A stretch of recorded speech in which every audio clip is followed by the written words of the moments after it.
分享速看客家釀如何演，明日一行年新聞，屏東瑞埔太佛莊挑名按到太魯館了。今年太班來自高速太魯館嘅客家人，認真做年做太水前面前賽都也厲害，又以免水宮為信仰中心，也受面向文化。頭擺刺股長板則停台當多年，2018年才替今年嘅天福潘，必到感謝神明老好兄弟必友。又甲重建下一代嘅文化認同，刺股長板係高速太魯館鐵有嘅平面形象古發通，辦復祭典中，以免為老闆嘅乾糧同瓜果平均標到天時平東昂，經過希期滿身過後，嘅有3到升高後，張做得開市場，創業鬧熱漸漸，發通物品，太體係地方人士幫襯，也係強命提供嘅，象徵老澎湃嘅生意，本西方股份也貴。祈福平安順遂，展現當層嘅信仰文化同社體合作精神。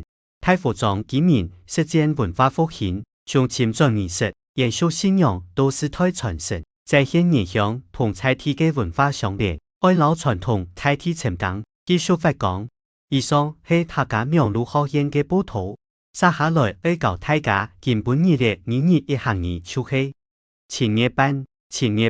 當年青葉班會攀普土，當年青葉班會攀普土，唔好會忙啊，下一拜將來了。